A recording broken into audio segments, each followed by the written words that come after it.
The crew performed a series of high-power engine runs on one of the taxiways at Air Force Plant 42 in Palmdale, California. They then ran 3 low-speed taxi runs on runways 07 and 25 to evaluate ground maneuvering, nose wheel steering, and braking. The last run reached a speed of approximately 90 knots. It was conducted with the wing trailing edge surfaces retracted during acceleration, but deflected downwards during deceleration, perhaps acting as speed brakes to assist in slowing the aircraft to a stop.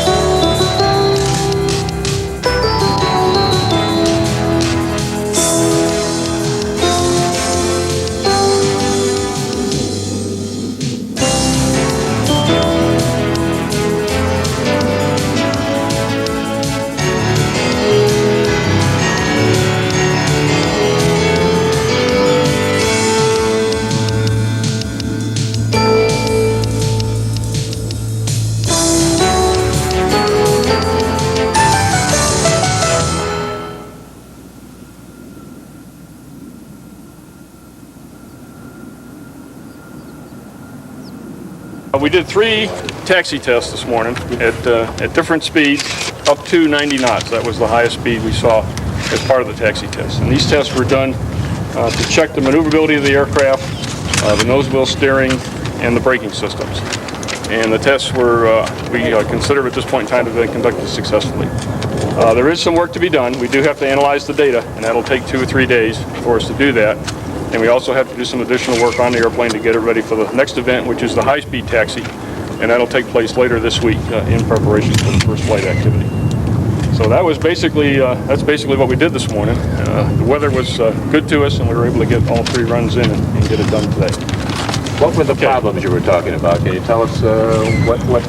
Well, we didn't really have any problems. We just have some additional work that we have to do. What sort of work? Work in terms of finalizing the airplane and getting it properly configured for the high-speed taxi test, and just running through the system checks one more time to make sure the systems work the way they did before they went out this morning. Do you have any problems with overheating and braking systems or overheating engines or anything like that? No. This morning the temperatures were all in line. All the data we saw fit what we expected to see. The brake temperatures were all good. We did have to sit down the other end and wait for them to cool, which is what the airplane is doing now. It's waiting for the brakes to be cooled. And we'll do a couple more short tests this morning to take a look at some systems, and we'll take it back inside. General, there were several times that black smoke was seen kind of puffing from the aircraft. Yeah. Can you tell us a little bit about that? Yeah, out of the top of the aircraft. Yes. We noticed that too. We think it's the APU exhaust, the auxiliary power unit that we have on the airplane, and it's just a normal exhaust. Kind of cleaning itself every so often. You have split ailerons, which is what the original flying wing had. It has a throw that I've never seen one quite that big. It looks almost 90 degrees. What do you use those things for? There are split elevons on the aircraft, and they are used for control in the yaw axis.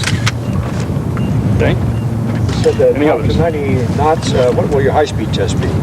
The high-speed test will be a little bit higher than that, but the 90 knots will be is what we did for the low speed. General, are you feeling any particular pressure considering that Congress is considering funding for this program now? No, I don't think so. Everybody in the Air Force is convinced that we're working the schedule in the right manner. We're going to make sure the airplane works right before we go into any of the hazardous testing. And of course, that's what flight test is. But no, everybody wants the program to be successful, and the one way to be successful is to make sure it works right before we test it. General, did you talk with the crew at all, and if so, what were their comments? No, I haven't had time to do that. They were still in the cockpit doing the cool down and a couple of other short tests, but they haven't had a chance to talk to them, and that'll be part of the debrief and analysis that we'll do over the next couple of days. General, this is this kind of media coverage for this kind of event is obviously kind of unexpected, both on our part and I'm sure on your part. What's the thinking behind, in a sense, going public with the B-2 flight testing? Well, it's we were going to do the test. We knew that you all would be here once we brought it out on the runway anyway, and I noticed watching the TV monitors this morning that traffic was stopped on Sierra Highway while we were down that end of the field, and as I drove around, it was stopped down this end. So I think it's fair to say that we just felt an opportunity for you all to come out and watch us do the final set of tests and take part in it. So. Anything lost by this public scrutiny? I don't think so. No, I don't think so. I think we're in good shape there. You didn't have any shrouds around the tail end as you were going up and down, as you did in the rollout. Is that no longer such a big secret? Well, no, we've overcome.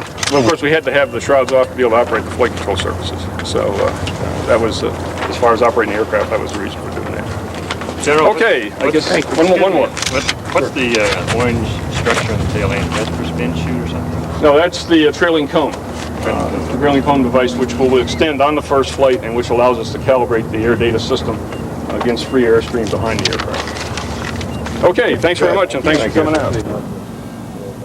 On Thursday, July 13th, 1989, the B-2 appeared again, made 2 short taxis up runway 22, and a final high-speed taxi in the opposite direction on runway 04. It was immediately noted that approximately 16 red diamonds had been added to various points on the aircraft's surface to enhance radar visibility should the bomber accidentally take off during the high-speed run.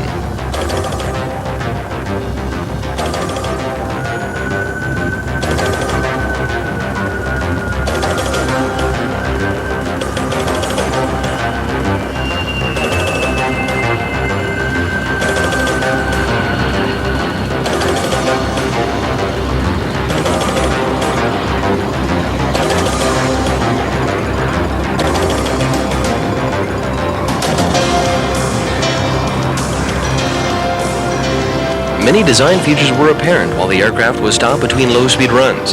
The trailing edge of the wing consists of a number of movable control surfaces.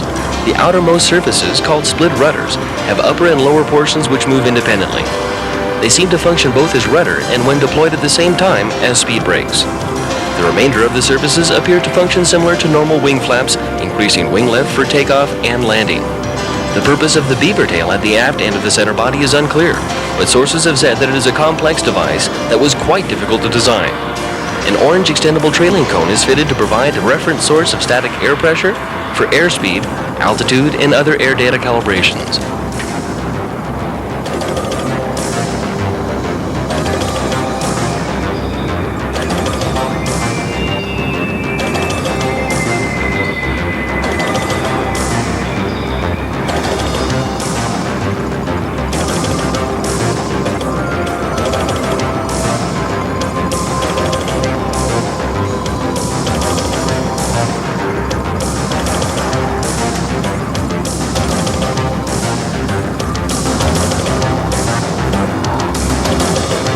The high-speed taxi run was accomplished about 4:30 p.m.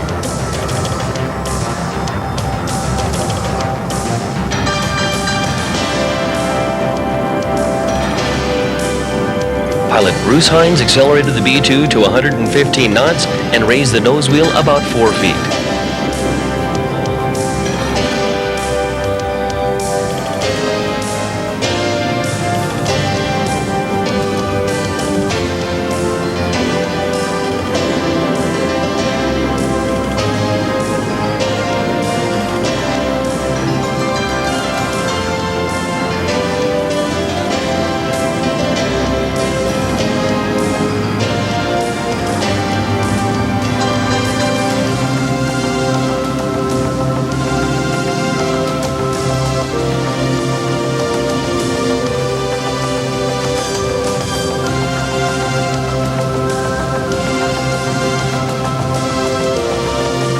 At the end of this run, the aircraft rolled onto the runway overrun and sank slightly into the asphalt. The test was a success, and the B-2 was now ready for the first flight. The crew was very pleased with the B-2's performance and were surprised at its acceleration. First run we made this afternoon was a 65 knot alternate braking test. It was not part of the high-speed run itself, but it was a test that we wanted to capture some more data on as a result of the testing from the other day. The last run, as you probably figured out, it was the 115 knot high-speed taxi test. It did call for the pilot to raise the nose of the aircraft to extend the nose gear and get the nose gear up off the runway. It was not an aborted takeoff. It was in fact a high-speed taxi test. Preliminary look looks good. We now need to go into the data analysis. That'll be done overnight tonight, and we will take an additional look at the airplane in preparation for first flight. When the aircraft got to the end of the runway, he did make it into the overrun, and as he attempted to turn, the asphalt, which is a little soft in one particular area, began to crumple on him, so he stopped the airplane, and we'll have to tow the aircraft out of that particular area later on this evening. So at this point, it passed all its tests, you would say? At this point, we have completed all the taxi tests that we see necessary prior to going to first flight. So now it's just a matter of doing the data analysis, looking at the airplane, and determining what the right day to fly will be. How did it end up going into the overrun? You were going on a downwind taxi test. Couldn't you turn around and come back into the wind? Would you have the same problem? Well, we were looking at the trade between keeping the fuel temperatures low and keeping the brake temperatures low, and initial indications were that the aircraft would have no problem. So we need to do some data analysis to see what the data tells us with regard to that particular aspect. How much of the overrun did you go into? Just slightly, just about 100 feet of it or so. How much is it sunk down? From it looks like about half a tire width is what it shows out there right now. So we're waiting for the brakes to cool. When they cool, we can get some crew members in around it, and we'll go to work on it. And then, any reason to think the brakes got any significantly hotter on this than they did Monday's run? On the first run, the brakes were about the same temperatures again, within the limits that we're looking for on the run. So you've had no problems whatsoever? No problems at all as far as the taxi tests have gone. We've been very pleased. As a matter of fact, the people have done a magnificent job over the week of working the aircraft and getting the aircraft ready in such a short period of time. So we're going to try to make the same effort and get on with the first flight as fast as we can. General, have you had you or the program felt any pressure in the last couple of days regarding what's happened up on the hill? I think I answered that one the other day, and no, the airplane's in good shape. We're working working the airplane to get it ready to fly. We're going to continue to work it at a prudent pace, and we'll fly the airplane when it's ready. General, you don't feel any pressure at all from Congress? I'm sorry? Will there be another test like the one today? No. The next test will be the first flight. So you don't think the B-2 program is in trouble right now? I work the airplane side of the house, and I think the airplane is doing what we want it to do, and things are going well with regard to the first flight. What about the overall program?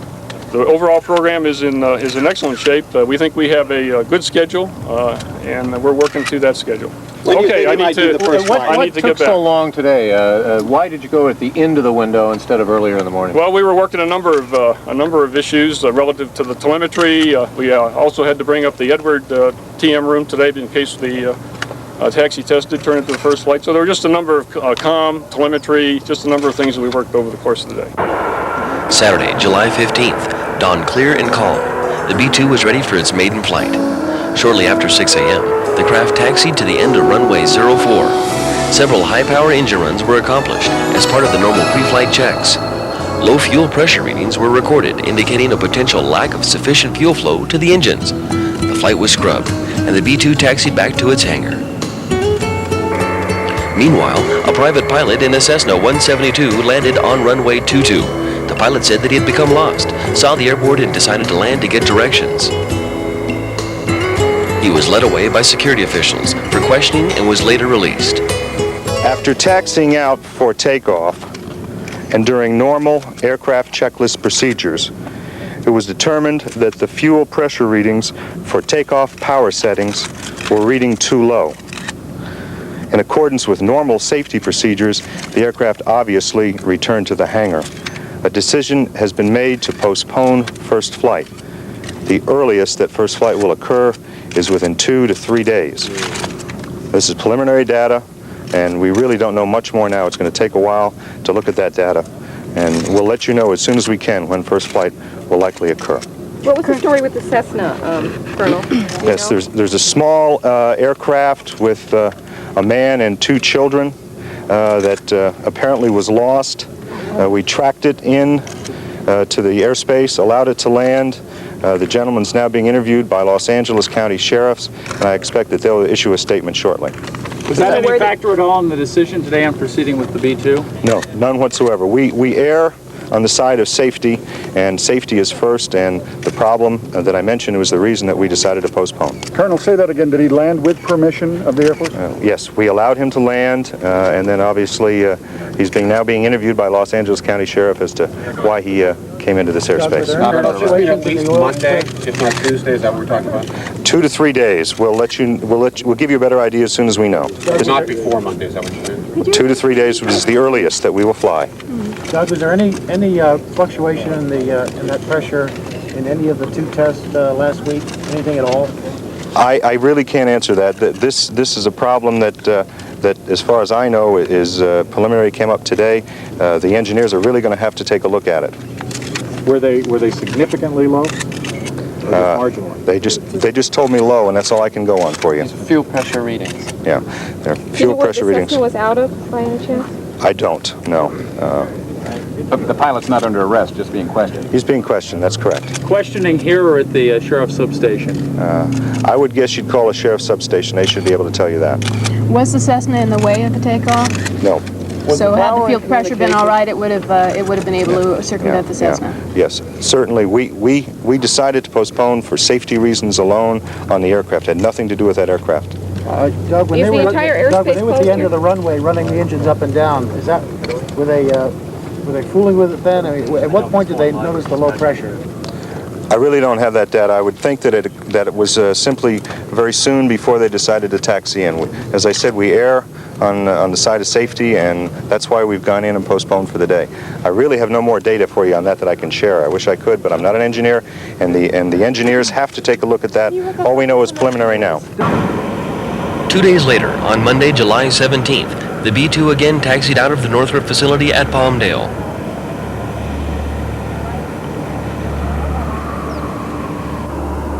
Once again, high-power engine runs were performed. This time, everything was go for flight. Pilot Bruce Hines ran up the engines, released the brakes, and started his takeoff roll.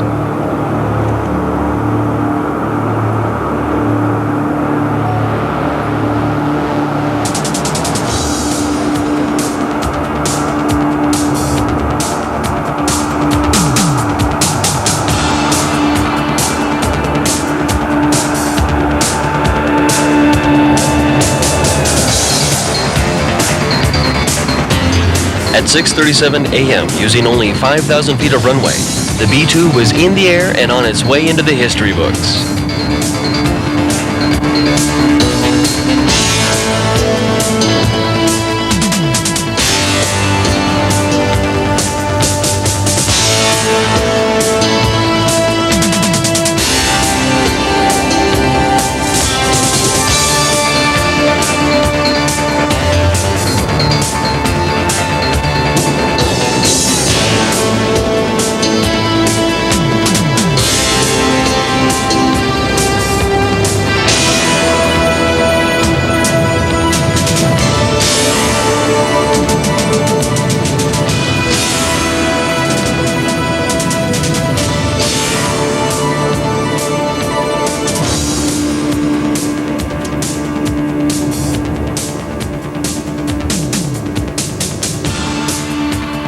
Two hours of in-flight stability, control, and handling evaluations at altitudes up to 10,000 feet and speeds to 190 knots led the crew members to praise the airworthiness of the B-2.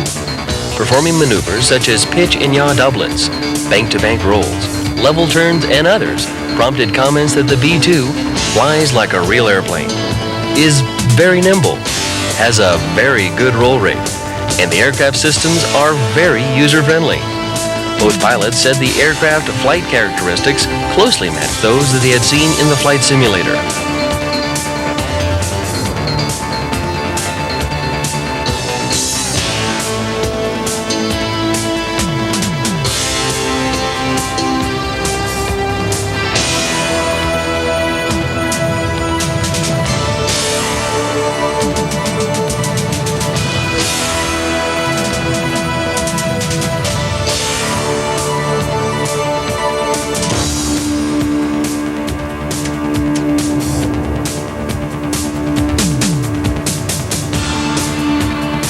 The B-2 ended its flight at Edwards Air Force Base with a very stable approach and landing.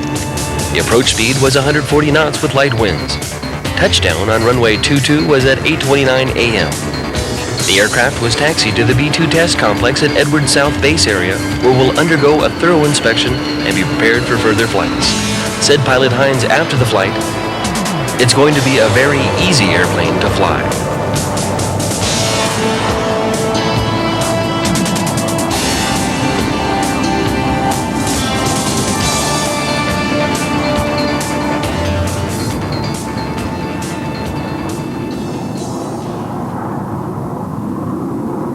B-2 First Flight Press Conference.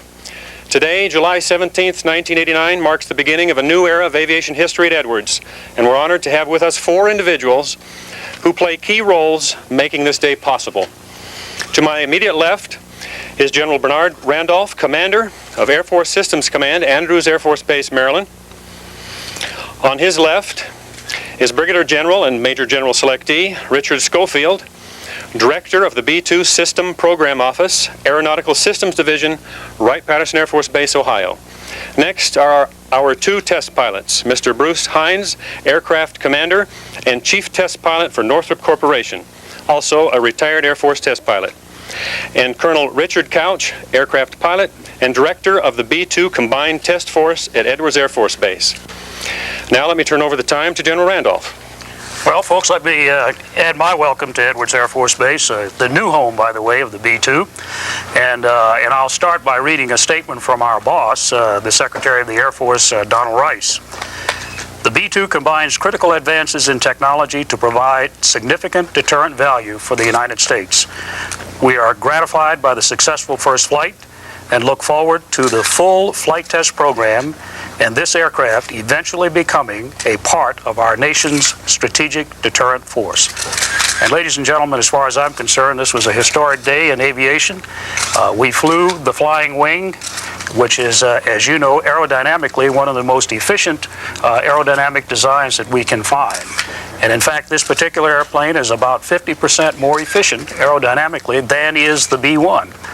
And of course, this will significantly add to our deterrent posture, because we're talking about an airplane now that basically negates the air defenses that have been built up over the many, many years around the world. So the fact of the matter is that this is a tremendous step forward, and we're extremely pleased with the performance that took place today.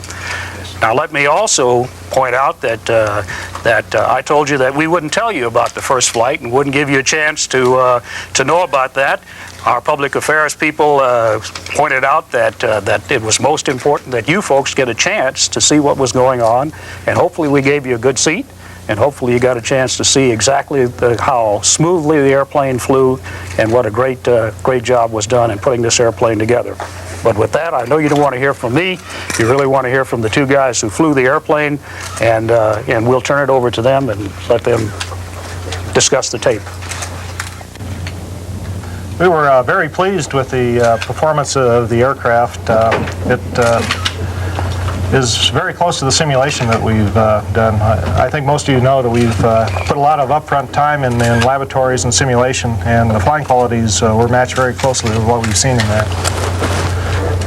Some areas were slightly better, particularly in the arena of ground effect. We found that the airplane performed a little better than the simulation. Ground handling, as you can see here, is very nice. We have you can see it's very maneuverable on the ground.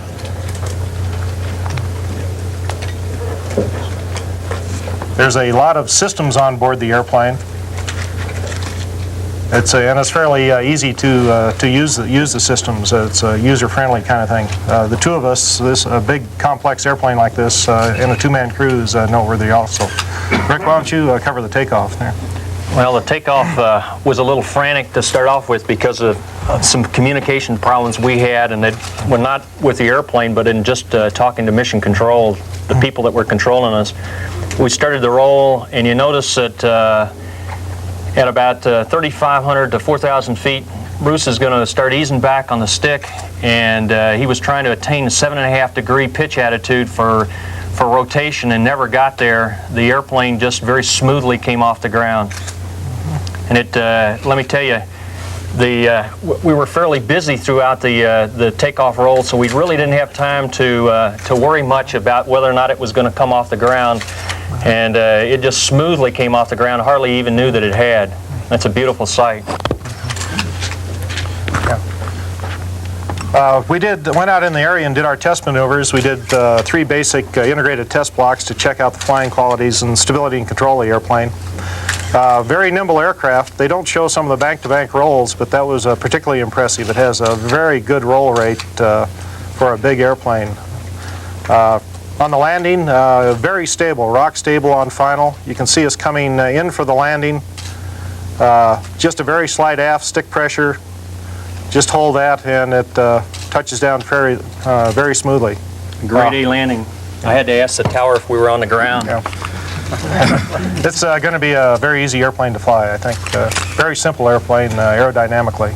So I think everyone's going to enjoy flying this airplane. And if we appear giggly about all of this, it was kind of fun. I just wanted to get some feeling for the takeoff roll, the landing roll, just maximum altitudes, airspeeds, some of the numbers you achieved during this first flight, and configuration as well. Go ahead. Okay. Well, this was a gear down flight, as you know. So takeoff roll was in the 4,000 to 5,000 foot arena, which is pretty good performance for the gross weight we were at. The landing roll, we used about medium brakes on it, and we stopped on 5,000 foot and then did some engine checks after landing. So you can say that we used approximately a 5,000 foot runway for this condition today.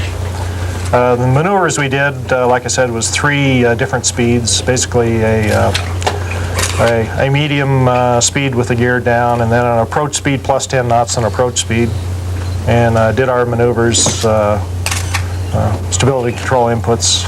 Everything worked out fine there. Very, very well damped airplane directionally. One overshoot, steadies right up, so directionally it looks very good. Pitch almost dead beat. And of course the roll, very well roll damped with that big wing, as you can imagine. So. Associated Press, were there flight characteristics significantly different flying an all-composite aircraft? Well, I don't think that the all-composites has much to do with the flight characteristics. The flight characteristics that we saw were very similar to the flight characteristics that we've seen in the simulator. And if anything, the flight from beginning to end was very much like the practices that we've done in the simulator. So there was nothing that we saw that was unusual, nothing that we had not seen before, and all in all, it looked very much like everything that we've done up to this point. So we're very pleased by that. It's a very solid airplane structurally, very, very solid. So. You talked about how it reacted in relation to the simulator. Did you find any kinks that you had not found in a simulator, or any kinks that need to be worked out further along in the flight test that you can talk about? No, I think the thing performed very close.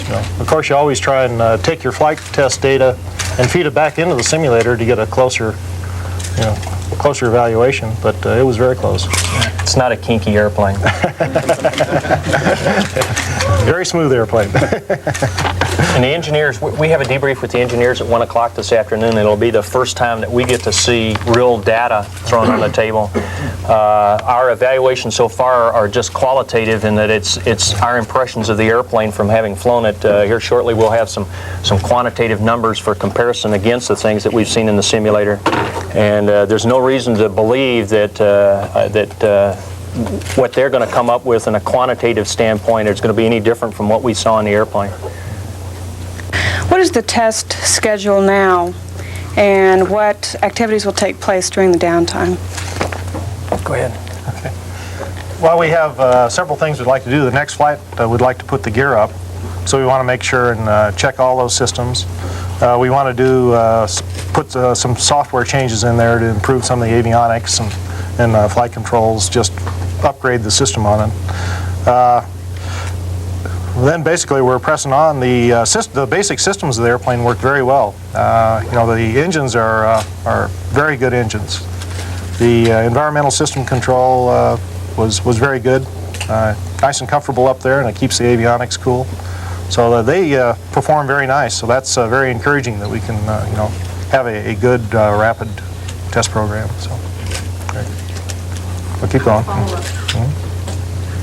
You have a follow-up? Go ahead. When do you expect the next flight to be, and are there any other pilots trained at this point to do what you did today? Let me talk to the next flight, since I made mention of that in April when I gave you the speech in Phoenix. The plan is for the next flight to be sometime within the next 5 to 6 weeks. But in talking to the pilots today, the airplane performs so well and appears to be in such good condition that we'll probably do that a lot faster. But but we don't have an exact time right now. General Randolph, are you concerned that now with the first flight over, is there concern that new anti-stealth technology, specifically impulse radar that's now under development, could make the B-2 obsolete? Not in any time that we're going to be around, because the fact of the matter is that we in the United States Air Force have been working on anti-stealth technology, and we haven't come up with anything yet. So that doesn't mean that sometime in the future there isn't going to be something, but the fact is that we have a tremendous technological step forward that is going to take a very, very long time before there is a counter to that technology. General Randolph, I know military men don't like to talk politics, but I'm sure someone has to ask the question today. If there is a message that this successful first flight sends to Congress, what would that message be in your opinion, sir? Well, I would prefer to talk about messages to the American people. And the message to the American people is that we have succeeded in the first step in getting the deterrent posture of the United States strengthened. One of the important points is that both we and the Soviets view the manned bomber as a stabilizing part of the triad. So it is very important to both of us that we continue to use this stabilizing element. And you can see that in the START negotiations. The fact is that a manned bomber counts as one, and as opposed to a missile, which also counts as one, despite the fact that we can carry a lot more munitions on the manned bomber. If I may follow up, of course, the big question being asked, at least by the critics in Congress, is it worth the money, the $70 billion total? If it is, why? Well, number one, we're talking about a very efficient leg of the triad when we talk about the manned bomber. The fact is that we can put a weapon on a target, and hopefully we don't have to do that. That's not the plan, is to make sure that we don't have to, deterrence is to make sure we don't have to put weapons on the target. But we could put a weapon on the target at a cost of 40% less with this bomber than with ICBMs. And so the fact is that this is a more efficient leg of the triad. And furthermore, about half of the targets that we would hold at risk in a deterrent force would be held at risk by the manned bomber. So the truth is, I don't see how we can do this job without the manned bomber. And the fact is, when you begin to talk about the cost, if you take a look at what we spent on the B-52, the B-52, over the 10 years that we bought B-52s, we used about 1.4% of the DoD budget to buy that airplane. In the case of the B-2, we will use about 1.3% over that same 10-year period. So I have a lot of trouble understanding. I know that this is the sticker shock, as one congressman mentioned, is there. There's no doubt that this is expensive, but we need to think in terms of value, and the value to the American public, the value to the deterrent posture of this nation is absolutely well worth the money. It was 5 years ago you rolled out the B-1, describing it pretty much as the plane to take us into the next century.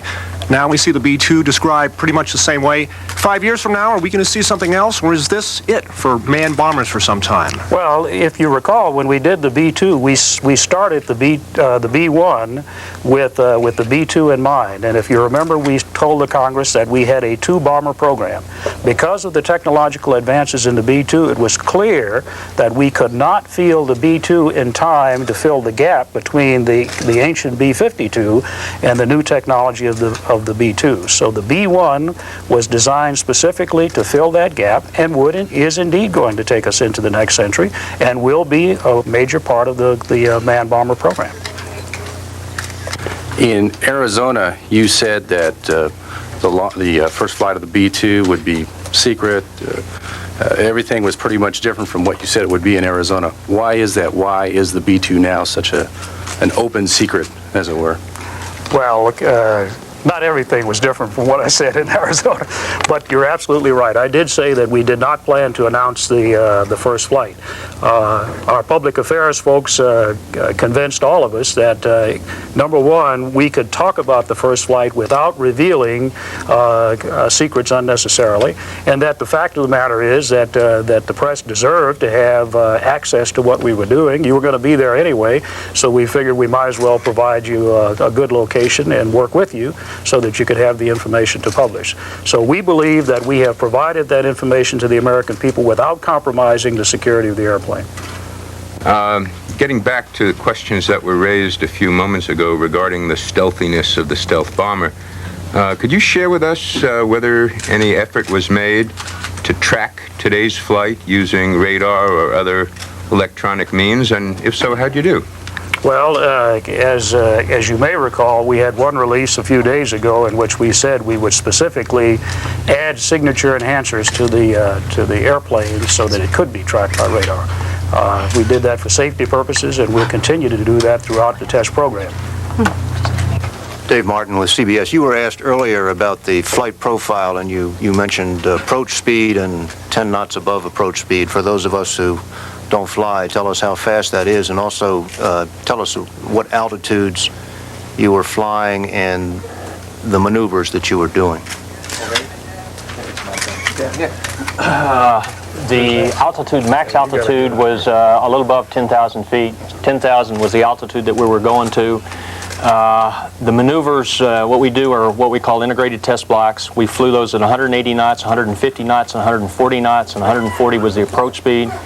The maneuver block includes some things that guys like Bill Scott here probably recognize, and that we were doing pitch doublets, we're doing yaw roll doublets, we were doing some bank-to-bank maneuvers for roll performance on the airplane. We were doing a level turn, and at the 180 knot point we were doing a maneuver which is called a wind-up turn.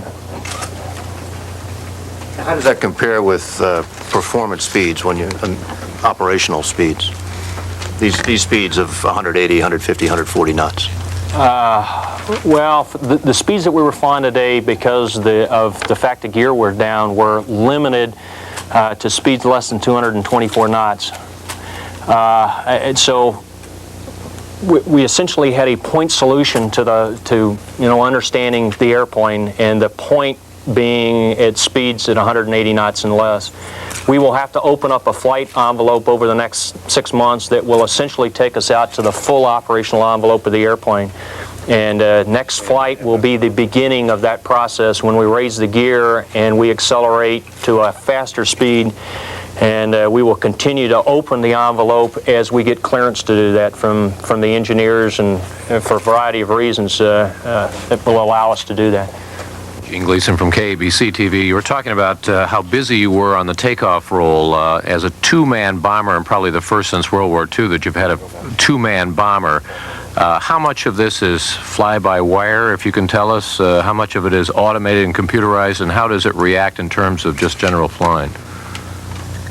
I think it flies like a real airplane, okay? And the computers, of course, help us do that. There's quite a few. It's a quad-redundant flight control system is what you're probably interested in. There are a lot of other computers. Almost every subsystem has a computer on board. The actual workload of flying the airplane is fairly low because of the automated systems. I think what Rick was referring to was mainly the radio communications and talking to the chase airplane, and in addition to us getting data down there. But the coordination while you were in your takeoff room? Yeah, the coordination with the outside, control room. This is not exactly an operational scenario. Just getting the airplane airborne was not a problem. So that wasn't a high workload? Oh no, not at all. In fact, it was the flight controls are very nice, fairly light forces on it. Handles nicely. You got to remember, we're test pilots. We have to have high workload on takeoff. So most of what we were doing was associated with just making the first takeoff on this airplane for the first time. It had never been done before. And trying to get data. And trying to collect data for the engineers. We love them, so we have to, give them something back. They gave us the airplane. We got to hand them something back. If you didn't get to 7.5 degrees pitch, what did you get to before you came off? Well, it was 6.5 or something. It was between 6.5. It was during the rotation. I was to stop the rotation at 7.5 degrees, and by the time I got to 7.5 degrees, I was airborne. Okay, so. Defense News. I'd like to know the reason for Saturday's low pressure reading, and why wasn't this detected in simulation? Here's a good question. I'll try that one. The low pressure readings were caused by a buildup of material in the heat exchanger for the accessory drive on the engines. We use the heat exchanger as much as you use a radiator in your car to cool the oil in the accessory drives by using cool fuel. And with the buildup in that material, we had started to build a line blockage, and with that line blockage, we had a drop in the pressures. We were able to resolve that Saturday morning through engineering analysis first, and then taking the heat exchangers off the airplane and inspecting them, and sure enough, they flushed the material and exchanged them within a matter of hours, and we were able to put the airplane back into service Saturday night and get it ready for this morning. So. Why couldn't you foresee this in the simulation, and are there other operational problems that may not be foreseen through simulation? Well, normally we put fuel filters in fuel lines. In this case, we have our fuel filters in the line at the engine. In this case, the density of or the smallness of the orifices in the heat exchanger began to filter the material earlier than we had expected. It's a part of learning the aircraft, if you will, in terms of how we will use it and what will be important to us in working the aircraft. But the fact that we put enough emphasis on the reliability and maintainability aspect of the airplane, it was very easy for us just to open 4 doors, 4 bolts and 2 fittings, and we had each of the AMADs out and back in within under an hour for each of the changes. Brian Bland with AP Radio. Now that you have actually flown it rather than being in the simulator, and you were as comfortable as you described, are there any suggestions that you will have of a general nature that you would like to see the plane do something quicker or less responsive, or more of something or less of something? Are there suggestions that you already have in mind that you do want to change? Well, I think in every test program you always have recommendations, for improvements, and this airplane is no different than that. There are no major things, if that's your question. There's always minor tweaking that you like to do, but we've got a very good start on it, I think, and the simulation and the amount of upprint thing, I think, will reduce the amount of recommended improvements that I think you'll see in this program. California, and when will the next B-2 be flying from Palmdale to Edwards Air Force Base? Okay. Right now we're looking at the late spring time frame of next year for the next aircraft. Thank you very much.